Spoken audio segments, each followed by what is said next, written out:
Oi, tudo bem com vocês? Eu espero muito que sim. No vídeo de hoje a gente vai falar sobre os gastos, os principais gastos de um intercâmbio. Aqueles que talvez você não sabia que vai precisar pagar e outros que talvez você também não sabia que seriam de graça ou que não precisaria pagar. Enfim, a gente vai falar sobre isso hoje.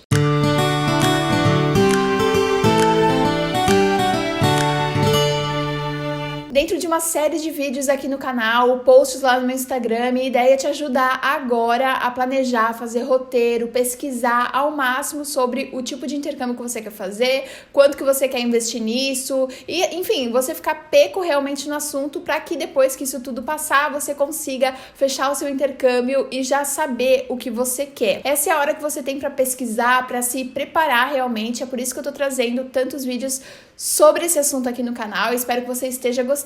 Se você gosta desse assunto, não esqueça de se inscrever, deixa seu like, deixa um comentário, isso ajuda bastante no engajamento aqui dos vídeos. E também me siga lá no Instagram, porque todos os dias eu tô dando alguma dica sobre intercâmbio, sobre viagem, tenho certeza que você vai gostar. Bom, falando sobre os principais gastos de um intercâmbio, o primeiro deles, que muita gente já sabe, é com a agência de intercâmbio. Nós aqui brasileiros temos esse costume de utilizar uma agência de intercâmbio para intermediar o nosso contato com uma escola de inglês, por exemplo. Principalmente se esse é seu primeiro intercâmbio, eu acho interessante você fechar com uma boa agência. Em outro vídeo eu também já falei sobre quais agências eu indico e como você pode encontrar uma boa agência, eu vou deixar aqui nos cards. E você fechando com uma boa agência, ela vai te dar todo o suporte, ela meio que assessora você em todos os níveis e passos do seu intercâmbio, então é por isso que muita gente contrata uma agência para realmente facilitar a nossa vida.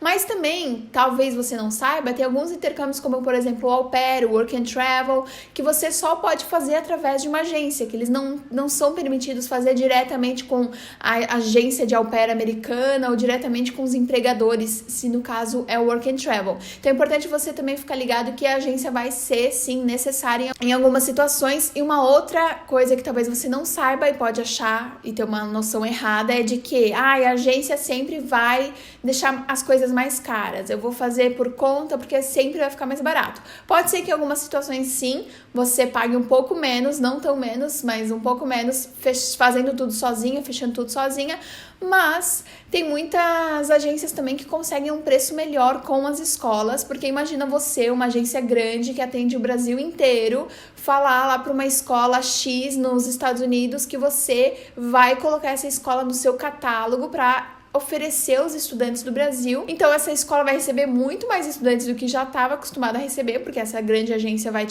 indicar ela e tudo mais. Então ela também vai sair ganhando e aí ela faz um preço especial para essa agência justamente para que a agência fale dela entre os estudantes e realmente consiga novos intercambistas. Um exemplo de uma amiga minha que foi fazer uma extensão do visto dela na Irlanda e se fechasse diretamente com a escola ficaria 30 euros mais caro do que fechando diretamente com a agência. Então tem sempre que pesquisar, é claro, você pode usar esse tempo aí para pesquisar das duas formas, mas sim, a agência é uma das primeiras coisas que você tem que pagar e nela estão inclusas a escola, a acomodação, mas começando a falar sobre a escola. A escola você paga através de semanas, então 1 semana de curso, 2 semanas de curso, 3 meses de curso. Quanto mais semanas você colocar no seu pacote, talvez um pouquinho mais caro ela fique, mas chega que 6 meses de curso fica um valor bem legal do que se você fizesse 4 semanas, basicamente quase a mesma coisa, porque às vezes a escola também dá esse desconto maior, caso o aluno for ficar mais tempo e tudo mais. Além disso, outra coisa também que pode encarecer ou não essa sua escola, né? Se for um curso de idioma, por exemplo, é a carga horária. A gente pode fazer, por exemplo, o General English, que é um inglês geral, ou um espanhol geral, se for o caso de você estudar espanhol, onde você faz ali 15 aulas por semana, mais ou menos 3 a 4 horas por dia, de segunda a sexta, mas pode ser também que tenha um curso semi-intensivo e intensivo. Então, quanto mais horas você fica na escola, mais alto vai ser o valor dessa parcela de mensalidade da escola ou da semana que você for pagar. Então é importante também você ficar ligado nisso. Se você realmente está querendo economizar, às vezes saber que existem essas opções diferentes de carga horária vai te ajudar ali na hora de fazer o seu orçamento. Agora, por exemplo, se for o Work and Travel e o Au Pair, novamente trazendo esses exemplos para vocês, você não precisa pagar um curso, não vai precisar pagar uma escola, porque você não vai para justamente só estudar. São intercâmbios mais de trabalho. Mas, por exemplo, fazer 8 meses na Irlanda, você tem que pagar uma escola. Fazer 2 semanas no Canadá, 1 mês no Canadá, 3 semanas em Londres, enfim, isso tudo você paga o curso por semanas, você paga a escola. Outra coisa também que está vinculada à escola, que é algo que você paga e nem sempre está incluso no pacote da agência, são os materiais. Então são os livros que eles podem ser cobrados de você no seu primeiro dia de aula, então é importante também você ficar ligado nisso quando for fazer suas pesquisas, os seus orçamentos, ver em qual escola o material já está incluso, ou se não está, quanto que custa, se esse livro você pode pagar antes ou se paga no primeiro dia, enfim, tudo isso você tem que ter sempre essa noção e ficar ligado para isso, porque pode ser que 2 livros que você precisa comprar no primeiro dia custem $100 e você não estava preparado para isso, então é uma ré aí que você já toma no primeiro dia e poderia ter escolhido uma outra escola que talvez fosse quase o mesmo valor e já tivesse material incluso, sabe? Então tem todas essas coisas também para pensar. Eu sempre falo para levar uma caneta, um lápis, um caderno de casa, que você já vai economizar e vai poder fazer as suas anotações também, além, é claro, do livro da escola que você vai ver como vai fazer isso lá quando chegar no seu intercâmbio. Uma outra coisa também que é um gasto do intercâmbio para principalmente a maioria deles é a acomodação, né? Que pode ser que esteja inclusa assim no pacote da agência, então a agência inclui ali o seguro viagem, a escola, a acomodação, ou pode ser que você também faça acomodação fora do pacote e queira que fechar com a agência só a escola, sabe? Você não é obrigado a fechar tudo com a agência, você pode fechar, por exemplo, a acomodação separadamente. Então vamos lá, alguns exemplos. Os mais tradicionais de intercâmbio, de acomodação de intercâmbio são as residências estudantis, onde você dorme sozinho ou divide quarto, assim como um hostel com outros estudantes, e você, isso também vai diferenciar aí o valor, né, da sua acomodação. A acomodação também é paga semanalmente, assim, então se você for ficar 3 semanas estudando em Londres, num curso de inglês tal, você vai escolher 3 semanas de acomodação também, você vai pagar por semana. E aí, se você escolhe um quarto só pra você, ela vai ter um preço, se for pra dividir com outras 2 pessoas, vai ter outro preço, se for pra dividir com 5 pessoas, vai ter outro preço, e assim vai. A mesma coisa, o tipo da acomodação também. Tem acomodações que, tipo, parecem prédios, meio hotel, assim, super chiquérrimo, e tem acomodações que são mais simples, dentro de casas e tal, que também são muito interessantes. São experiências completamente diferentes. Um outro tipo de acomodação são as casas de família, que também você pode deixar mais barato ou mais caro, dependendo do que você escolher. Então, se você quiser ficar sozinho em um quarto numa casa de família, é tanto. Se você quiser ter um banheiro só pra você, vai pagar mais tanto. Se você se disponibilizar em dividir o banheiro e dividir o seu quarto, vai pagar um pouquinho menos. Se você quiser uma refeição inclusa, é um valor, 2, 3 refeições inclusas são outros valores. Então, tem como você também ver isso na hora de você fechar o seu orçamento para entender se vale mais a pena pegar 3 refeições e não levar muito dinheiro para alimentação por conta própria, ou se mais vale você só jantar com a família e almoçar e tomar café da manhã na rua. Vai ver, você nem gosta de tomar café da manhã, enfim, então tem tudo isso para você levar em consideração também. Uma outra coisa muito importante, que às vezes está incluso sim no pacote de agência e às vezes não, é o seguro viagem. Eu sempre indico uma mesma empresa, tá sempre o link aqui na descrição com o meu código de desconto que te dá 15% de desconto para pagar o seguro de viagem. Nunca viaje sem seguro, mesmo que seja intercâmbio, viagem a lazer, enfim, não dá essa brecha, porque isso, viajar com seguro te evita um monte de perrengue e ninguém quer, né, usar o seguro, mas tem que pagar, então é algo que realmente tem que estar ali incluso na sua listinha de gastos do intercâmbio. Outra coisa também que tem que estar inclusa é o visto, caso seja necessário. Qual que é o tipo de visto, dependendo do destino que você for, pode ser a partir de $100 até $300 ou 200 libras, não sei, isso vai depender muito do destino, é algo que você também pode levar em consideração na hora de fazer o seu orçamento.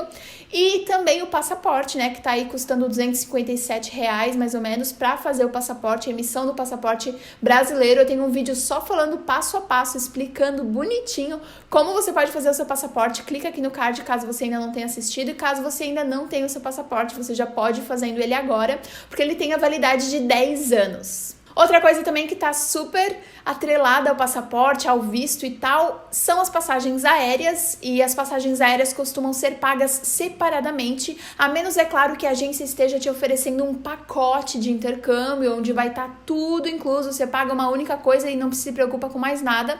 Mas, se for aquele lance, eu vou comprar a escola com a agência, eu vou comprar acomodação por fora, falando nisso, esqueci de falar do tipo de acomodação por fora, né? Além da residência estudantil e da host family, você pode ficar em Airbnb ou hostel, assim como qualquer outro turista, caso o seu período de intercâmbio for menor. E se você ficar por muito mais tempo naquele destino, como por exemplo a galera que vai pra Irlanda, eles acabam se dividindo casa ou dividindo apartamento com outros estudantes por conta própria. Você paga ali o seu quarto ou pelo um quarto dividido, enfim, numa casa com mais pessoas e tal.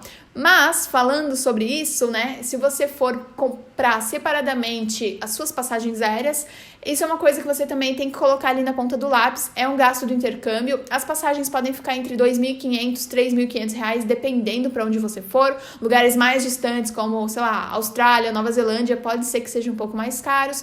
Lugares mais próximos, principalmente aqui na América do Sul, né, para estudar espanhol, fazer voluntariado e tal, Argentina, enfim, você encontra passagens bem mais baratas, então com menos de R$1.000, pelo menos encontrava, né? Não sei como vai ser depois disso tudo, mas encontrava sim passagens em conta, dependendo do destino. Então, passagem aérea é uma outra coisa também. E aí temos outros documentos que não são realmente gastos, mas que é algo que tem que estar na sua ponta aí do lápis e no seu planejamento, que é o certificado de vacinação internacional. Esse certificado é gratuito, você pode tirar através do site que eu vou deixar aqui na descrição. Se for, por exemplo, para Malta, estudar inglês lá, você precisa ter a vacina de febre amarela. Para outros lugares, tipo Estados Unidos, Canadá, a maioria dos países na Europa, não precisa nenhuma vacina específica para entrar nesses lugares, mas vamos supor que você for para Irlanda fazer o seu intercâmbio de 8 meses e você sabe que não precisa de vacina, mas perde a chance de visitar Malta porque esqueceu do certificado de vacinação internacional.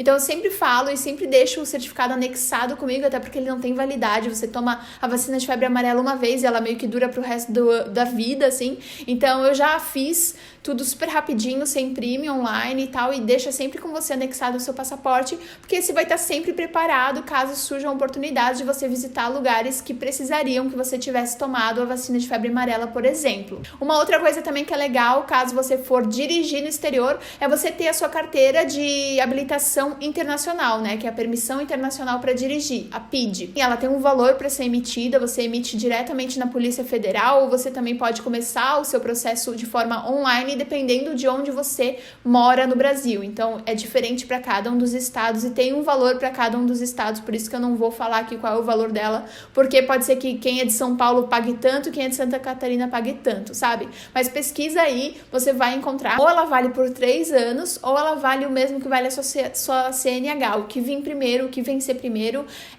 vai ser o tempo de validade da sua PID, beleza? E aí temos um próximo documento que ele tem um valor e ele vai depender muito de lugar para lugar também, que é a procuração pública. Se você for ficar, sei lá, 6 meses, 1 ano, fazendo um mestrado, cursando inglês, ou sei lá, qualquer outro tipo de intercâmbio que você for fazer, é interessante que você deixe uma procuração pública no nome dos seus pais aqui no Brasil, para que eles resolvam problemas e situações legais no quesito legais, você como uma pessoa em sociedade, sabe?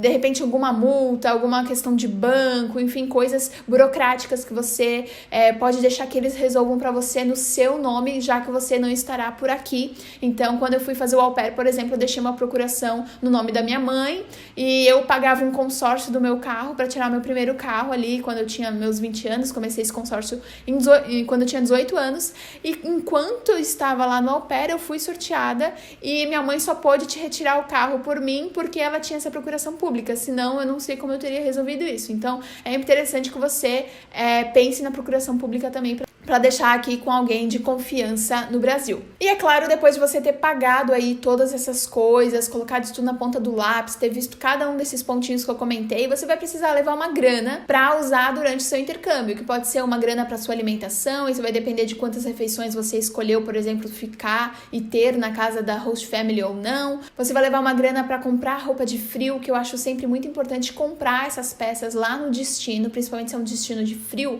porque é lá que as peças vão ter uma melhor qualidade, um melhor preço e você realmente vai se sentir quentinho usando aquelas peças daquele destino, porque eles são muito mais preparados que a gente aqui no Brasil, né, super tropical e tudo mais. Atrações, então museus, parques, shows, festivais, enfim, tudo que precise pagar, que você queira fazer e visitar durante seu intercâmbio, assim como viagens para outros países. Então, eu quero ir para Inglaterra, estudar 3 semanas e a última semana eu vou visitar Paris e Amsterdã. Beleza, você tem que colocar isso na ponta do lápis também e levar um dinheiro para isso. Então, esse dinheiro, ele depende aí muito de que tipo de coisa você vai querer fazer no seu intercâmbio, de que tipo de pessoa que você é, se você prefere só ficar na rua, curtindo os parques. Você vai ser uma pessoa bem mais econômica do que alguém que goste de comprar blusinha toda semana ou de que goste de ir para todos os shows e tal. Então isso vai depender muito de cada um, por isso que é difícil falar quanto isso custa, mas só realmente para você contar isso como um gasto. E basicamente esses são os principais gastos de um intercambista. Uma coisinha ou outra pode mudar dependendo do destino, dependendo de